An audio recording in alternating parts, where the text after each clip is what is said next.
Bienvenue sur le plateau télé du Salon de l'Immobilier 2023. Je vous propose d'aborder l'investissement locatif. Donc c'est un secteur qui est important à aborder, en tout cas pour essayer d'y voir clair un petit peu. Pour ça, je suis heureux d'accueillir Arnaud Bousquet, fondateur de Senso Conseil. Alors, cet investissement locatif, c'est parfois des arcanes un peu compliquées. Comment ça se passe un petit peu? Comment il est le marché? Alors, le marché de l'immobilier aujourd'hui est un marché qui est assez, on va dire, contrasté. J'ai pour habitude d'être, notamment, on a pour habitude de parler sur les salons du secteur de l'immobilier, d'être plutôt optimiste en règle générale. Là, on peut dire quand même que ce marché de l'immobilier que l'on a sur 2023 est en crise. Je pense qu'on peut le dire aujourd'hui. C'est un marché qui connaît quand même des problématiques, notamment en termes de stock, en termes de produits. Il est très très compliqué aujourd'hui de trouver des produits, notamment sur le marché du neuf. Ça fait déjà des années qu'on en parle. Ça fait, on va dire, oui, plusieurs années qu'on est sur ce marché très tendu avec des stocks qui s'amenuisent. Et donc, le marché de l'immobilier, que ce soit sur le marché du neuf ou de l'ancien, connaît cette problématique de stock et donc de prix également, puisque moins il y a de stock et plus il y a de demande, plus les prix augmentent. Alors, ce marché de l'investissement locatif, c'est plutôt justement un marché qui va a priori sur le neuf, c'est ce qu'on imagine, le VFA, mais il y a aussi un marché de l'ancien Oui, alors c'est vrai que Senso Conseil est à la base spécialisé sur le neuf, sur la VFA, puisqu'on est spécialiste en défiscalisation immobilière avec toutes les lois qui existent, notamment sur le neuf.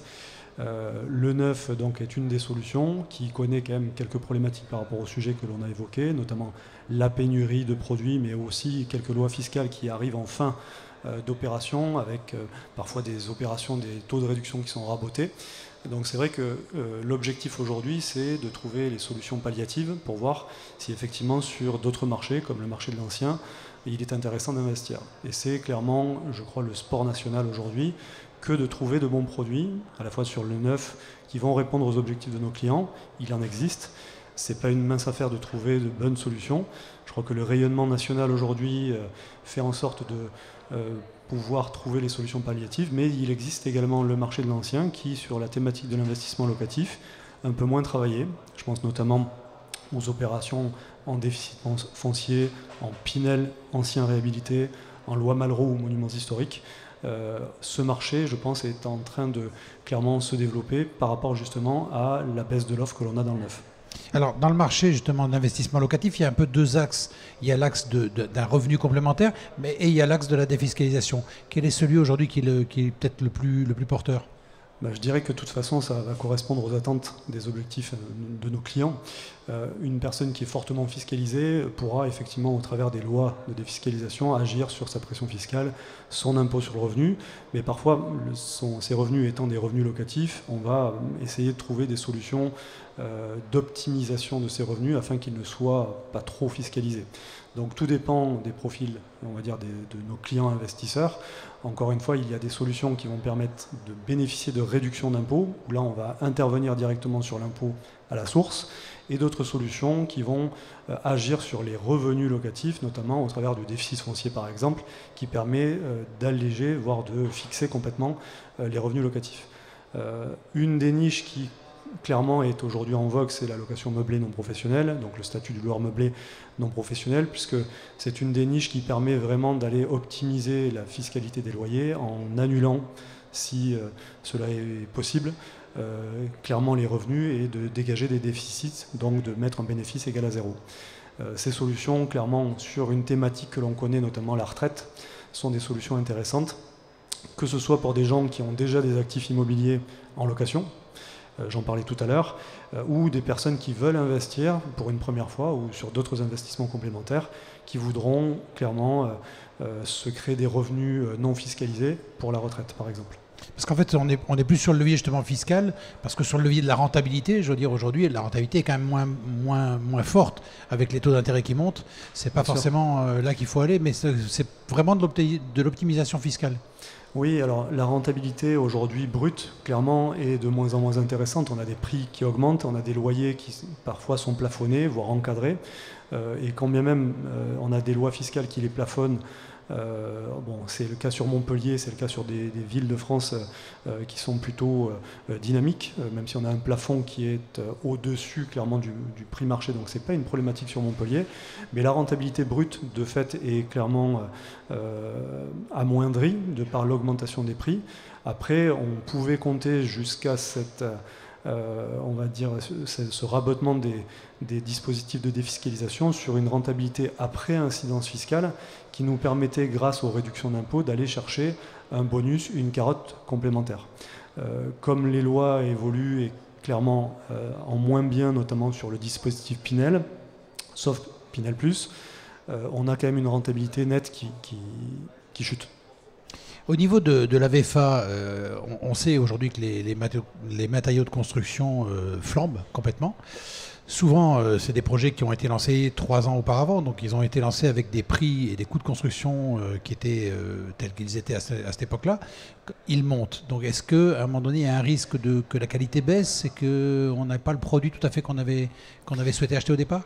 Alors, c'est une très bonne question. C'est vrai que l'inflation est également née du fait de la raréfaction des produits, mais également du coût de l'énergie, de l'augmentation du coût des matières premières. Et c'est vrai que le conflit que l'on a en Ukraine nous a vraiment a désorganisé les promoteurs, effectivement, qui ont dû clairement s'adapter à ce contexte où acheter des matériaux aujourd'hui coûte de plus en plus cher. Donc dans leur bilan, ils doivent le provisionner, c'est assez compliqué. Il n'en reste pas moins que quand on achète dans le neuf, notamment ou dans l'ancien, on a une garantie de parfait achèvement avec des produits qui sont censés être livrés, donc avec une vraie finition de qualité. Donc le sport aussi, c'est de travailler avec des personnes solides, de qualité, qui vont respecter leurs engagements. Maintenant, c'est vrai que pour eux, c'est relativement complexe de fixer un prix en amont et de le respecter à terme, sauf à perdre beaucoup de marge. Oui, ça, donc la différence doit être prise sur leur propre marge. Et est-ce que dans l'ancien, justement, il n'y a pas aussi des opportunités aujourd'hui avec des personnes qui possèdent des biens qui ne sont pas forcément aux bonnes normes, je dirais, des PE, qui n'ont pas envie de faire leurs travaux et qui du coup mettent sur le marché des biens qui sont à rénover, mais du coup avec une décote aussi liée aux travaux. Est-ce qu'il n'y a pas justement des choses intéressantes à trouver là ? Oui, c'est pour ça qu'on dit que le marché aujourd'hui est très ouvert malgré tout, hein, il faut rester optimiste.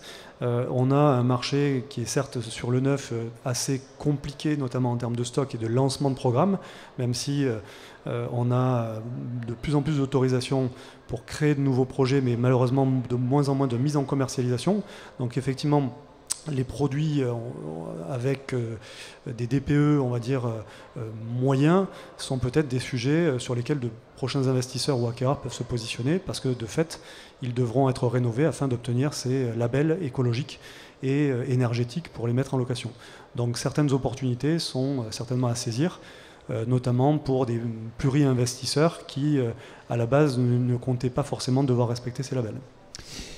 Votre public, je dirais, en investissement locatif, c'est plutôt, c'est rarement des primo, donc forcément des primo-accédants, mais c'est plutôt des jeunes, c'est plutôt des personnes plus âgées qui ont déjà, je dirais, à la fois un capital ou qui ont envie de transmettre aussi un capital. Il y a un peu tout ça ? On voit absolument de tout, et comme on en a déjà discuté sur les précédents salons, c'est vrai qu'on a une clientèle qui devient de plus en plus jeune. La logique de préparation de la retraite, clairement, concerne tout le monde. Je pense que tout le monde commence à comprendre qu'il y a nécessairement des choses à faire le plus tôt possible. On a des gens clairement qui apprécient l'immobilier, qui reste, quoi qu'il en soit, je le dis souvent, une valeur refuge. Donc on peut remobiliser des liquidités qui dorment sur des comptes qui ne sont pas forcément rémunérateurs. On peut ensuite effectivement retravailler sur de l'immobilier déjà en location, parfois sur d'autres statuts. Donc c'est pour ça qu'on a du réemploi. Mais c'est une clientèle qui est très large et qui est plus ou moins jeune, que l'on rencontre au quotidien. Donc il ne faut pas avoir peur d'aller dans l'investissement locatif, même si pour les gens ça devient aussi très très compliqué. On imagine des déclarations, des choses comme ça. Non, c'est quand même quelque chose qui est abordable et qui n'est pas si compliqué que ça pour les gens. Alors, je pense que comme tout métier, c'est quelque chose qui s'entend et qui doit être géré par des professionnels, notamment dans la société dans laquelle on vit, hein, qui est en pleine mutation, je pense. Donc, c'est quelque chose qui est relativement simple, parce que les solutions que l'on met en place se doivent d'être simples et intelligibles. Maintenant, c'est vrai que le mieux, c'est d'être accompagné par un pro qui connaît le métier, qui connaît le marché, qui connaît surtout la loi, parce qu'on fait quand même des métiers qui deviennent de plus en plus réglementés, avec des produits qui, de toute façon, ne restent pas une science exacte. On a toujours des impondérables, on a parfois des événements de vie qui font qu'on peut avoir des sinistres, des problématiques. Donc autant avoir une agence immobilière ou un gestionnaire qui s'occupe du bien, pourquoi pas une batterie d'assurance également qui vont vous couvrir, notamment sur les risques locatifs, garantie de loyers impayés, propriétaires non occupants, etc., etc. Alors justement, vous, Cenzo, vous êtes recentré un petit peu sur cette activité-là. Qu'est-ce que vous apportez de plus, je dirais, pour les gens, pour les rassurer, pour leur donner envie de venir vous voir et peut-être de traiter avec vous et de pas chercher peut-être tout seul, d'être un peu perdu dans ce milieu? Alors c'est le moment publicité. Un petit peu quand même. Cenzo... Non mais il faut essayer d'expliquer aux gens qu'il y a un intérêt, il y a des professionnels, et que ces professionnels-là, ils ont vraiment des compétences et des plus à apporter. C'est ça. Alors la particularité de Cenzo, bon, en dehors du fait que cela fait bientôt 15 ans, puisqu'on fêtera la 15e année en septembre, c'est que on travaille également aujourd'hui sur plusieurs métiers, à savoir 6 métiers dans le conseil en gestion de patrimoine, et que l'on offre un vrai parcours client à nos clients avec des étapes. Donc le bilan patrimonial, qui est la première des choses à faire, un audit avec nos clients, et ensuite la sélection de la solution, la partie immobilière, que ce soit dans le neuf ou dans l'ancien, qui nous permet de comparer les marchés, et je pense qu'aujourd'hui pour un primo-accédant ou un investisseur, c'est très intéressant de le faire, pour voir les opportunités. Le crédit, qui reste le sujet central pour accéder effectivement à cette propriété aux meilleures conditions, ou du moins celles qui correspondront le mieux aux clients. Le conseil en épargne et en placement, qui fait partie également de notre expertise, parce que il faut avoir un patrimoine équilibré, et on veille à ce que ce soit également sur la partie financière. Plus le volet gestion et assurance, qui permet de contrôler les investissements de nos clients. Donc on a cette logique chez Cenzo que d'apporter un service clé en main et une vision à 360. Et en plus, l'épargne, c'est quand même important, parce qu'il faut quand même aujourd'hui arriver, plus peut-être qu'avant, avec un apport important pour pouvoir acheter. C'est quand même plus compliqué d'arriver avec zéro apport. Et effectivement, c'est ce qu'on voit de plus en plus aujourd'hui. On avait pour habitude clairement de conseiller nos clients sur le moins d'apport possible, avec du financement notamment à 110%, parce que c'était ce que les banques aussi nous permettaient de faire. C'est toujours faisable aujourd'hui, mais on a quand même cette problématique de taux d'endettement et de taux d'usure qui viennent nous gêner un petit peu. Donc même pour des profils qui sont relativement premium, on a cette nécessité d'y injecter un peu plus d'apport, parce qu'on a une augmentation du taux d'intérêt qui fait que c'est une des conditions pour obtenir une validation de dossier. La variation du taux d'usure, qui maintenant est mensuelle et non plus trimestrielle, c'est un frein, c'est un handicap pour vous? C'est compliqué à gérer, ça? Je dirais que c'est tout à fait nécessaire déjà d'avoir cette mensualisation, puisque ça nous permet clairement de ne pas être bloqué au trimestre avec cette inertie, notamment dans le traitement des dossiers. On l'a déjà. Maintenant, on a cette réactualisation du taux d'usure qui est à 4% aujourd'hui, mais on a quand même des taux qui grimpent de façon significative. Donc je pense qu'on prépare en fait nos clients à ce que les taux grimpent, et on s'aperçoit qu'ils vont grimper plus rapidement que prévu, avec notamment du 4 à 4,5% qui seront atteints au courant du mois de mai-juin, alors qu'on s'y attendait plutôt pour le mois de décembre. Donc ces sujets-là, effectivement, sont centraux, puisque ça fait partie de l'expertise. En amont, bien calculer sa capacité d'emprunt, c'est certainement la meilleure des choses à faire au travers d'un audit patrimonial. Donc c'est quand même le moment d'investir. Alors, je pense que c'est toujours le moment d'investir. Je crois que sur notre première interview, c'est ce que je vous avais dit. En revanche, en immobilier, on a coutume de dire que c'est jamais le moment d'investir. On se rend compte que c'est toujours trop cher. Et on se rend compte finalement que ce qu'on a acheté hier, aujourd'hui vaut plus cher. Donc je pense que c'est toujours le bon moment d'investir, parce que les taux risquent de grimper, donc le coût global de crédit sera plus important, et on risque d'avoir toujours une spéculation, du moins une inflation galopante du fait de cette raréfaction de produits, pourquoi pas de cette augmentation des matières premières, même si ça risque de se calmer, de se tasser un petit peu. Donc pour moi, oui, il faut investir dès à présent. La pire des choses, je pense, c'est de ne rien faire. D'accord, et surtout que c'est quand même c'est le mode le plus sécure. Je dirais l'immobilier reste quand même la valeur sûre. Valeur refuge, on en parle dès le départ. C'est pour ça que après l'appétit des Français sur l'immobilier, c'est toujours démontré. Et ça grimpe. Je pense que c'est surtout la problématique d'acceptation des dossiers, puisqu'on a globalement 1 dossier sur 2 sur ces derniers mois qui est retoqué. Donc c'est pas l'appétit des Français pour l'immobilier qui est entre guillemets remis en question, c'est surtout la solvabilité et la possibilité d'accéder à la propriété qui est de plus en plus complexe.